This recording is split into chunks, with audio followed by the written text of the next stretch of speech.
guys, it's me again. Welcome back to my channel. I hope everyone's doing well today.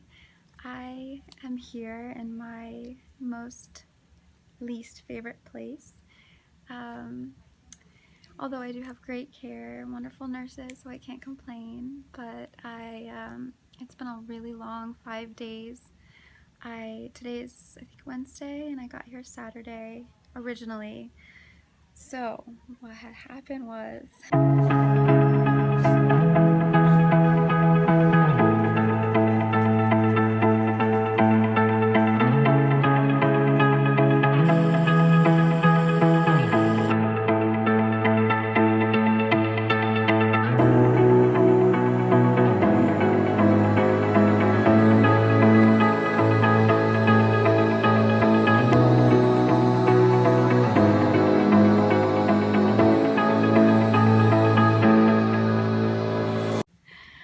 I woke up Saturday with horrible excruciating pain around my port site, and not just around my, like, specifically right on my port and right above, like where the tube was. Yes, they had to remove it because not only did they find a blood clot, which was causing excruciating pain all on my upper left side, but so let's backtrack. Saturday, I woke up in excruciating pain, and I knew something was wrong right away, but I didn't want to come into the ER because I was trying to go over a month without going into the ER. I was trying to break a record. And it was my mom's birthday, and I didn't want to, go to the ER on her birthday, so I was trying to push it off. I was hoping it would get better, but it didn't. It just kept getting worse, and I couldn't do anything. I couldn't use my hands. I couldn't set up my IV treatment. The pain was just so unbearable that I couldn't focus. It was like a 9 out of 10, maybe 10 out of 10 at times. And overall, I was just feeling really unwell. And little did I know, but I had a horrible fever when I arrived to the ER, and they associated it with the blood clot they found through an ultrasound of my port. They found that it was clotted, and they gave me some Lovenox shots to start breaking up the clot, and they sent me on my way. Well, I am here because a doctor had found one of the cultures, one of the blood results that they took, turned out positive for septicemia. Septicemia is also known as sepsis, is an infection of the blood. It's very serious, life-threatening. So they called me in back to the ER. So that was the next morning. So Sunday morning we rushed back in. I was still feverish. I was delirious. It was just, oh man, guys. It was really rough. Really rough. Just bone pain everywhere, like the worst imaginable pain. Just inflammation pain everywhere, migraine, nausea, vomiting, just the whole nine. So I'm just chilling here with my pig now. And as you see, they had to remove the port because, by the way, my hair is a hot mess. Don't even mind the hair. It's full of knots and tangles from not being brushed for 5 days. But yeah, so basically after that they ran more tests and found out that the infection was not just localized to my port, but it was it had spread through my body. So that is why I'm here on IV antibiotics as well as the Lovenox shots. And they took out the port on, I think it was either Sunday or Monday. It was an emergency port removal, no anesthesia. I was a champ.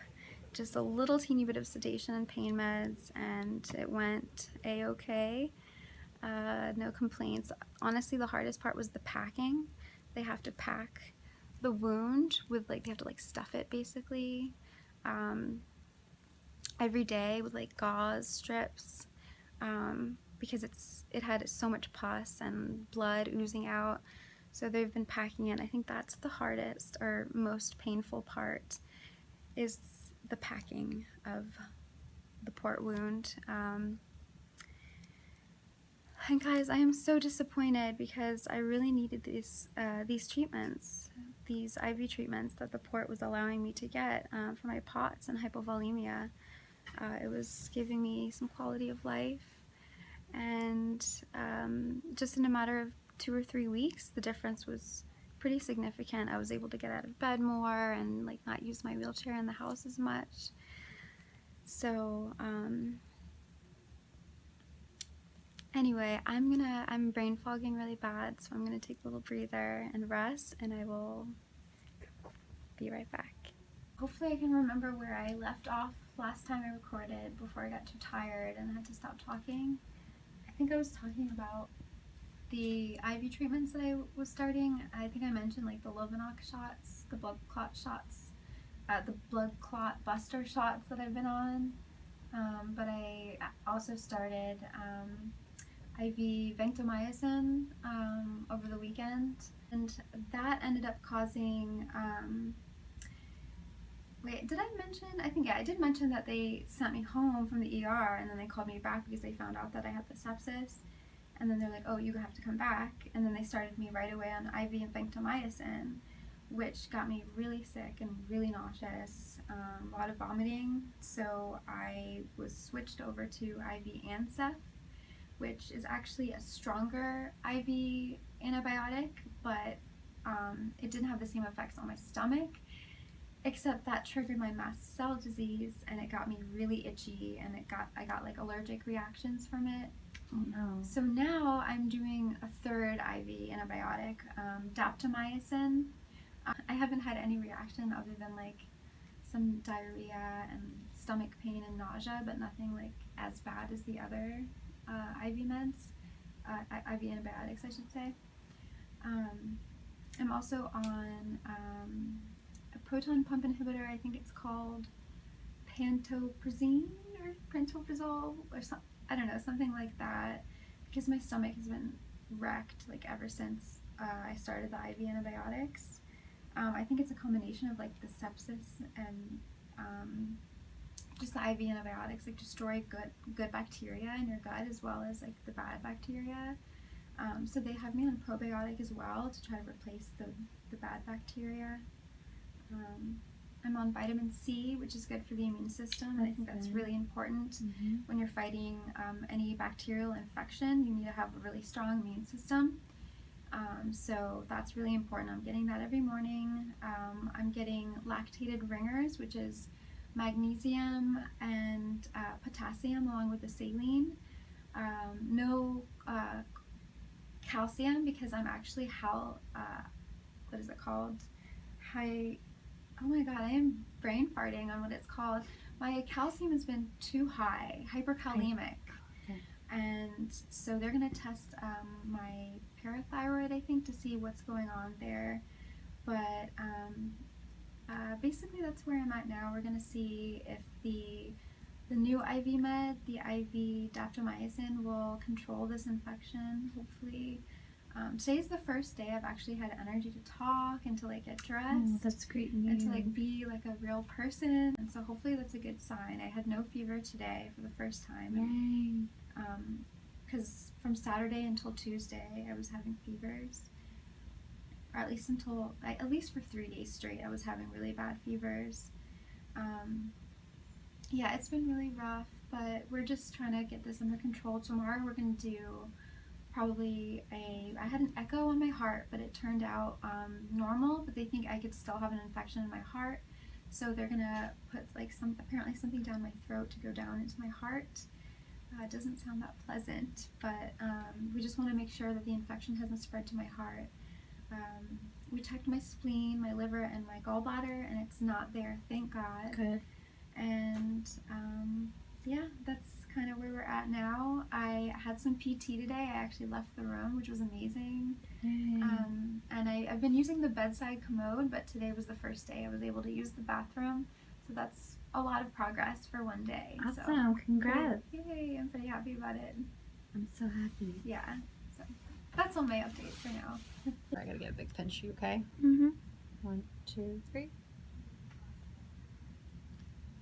That's it. Oh. That was nice and easy. Yeah, you okay? Yeah. Go to the hallway. Okay, yeah, sounds good. Alright. And any tingling or numbness anywhere? I have constant neuropathy, peripheral neuropathy in my legs and feet ever since my spine surgery. Okay. And, I'm trying to think. So constant neuropathy, so how far up your leg does it go? Oh, pretty much all the way, but it's worse in the calves and the feet. Okay. Any dizziness or lightheadedness right now? Not too bad. A little lightheaded, not too bad. You know, I know that you have POTS. Do you know, like, when you need to sit down and relax? Yes, Or? definitely. All right, sounds good. You just let me know, okay?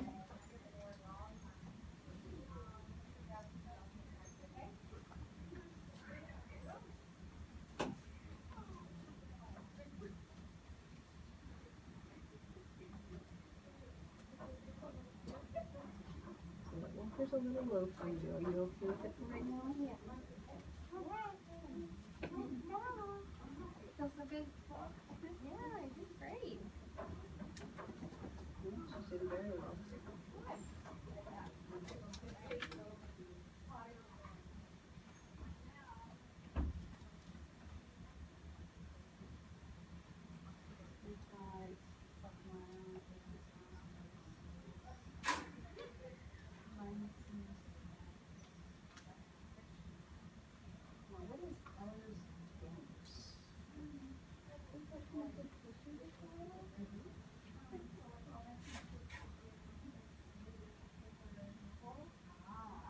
That's the pain on the scale from the front. It changes. At night it's always worse, but during the day it's generally probably like between a 7 and an 8. It's one of my worst pains by far. Okay, and do they give you anything for it, like Neurontin? Yeah. And is it helping? Yes, thankfully. It's unbearable without the gabapentin. Yes.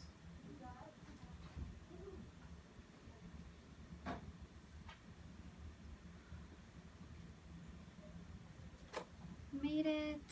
Yes. Let it pass. Like, oh, okay, I'm not gonna tell her parents.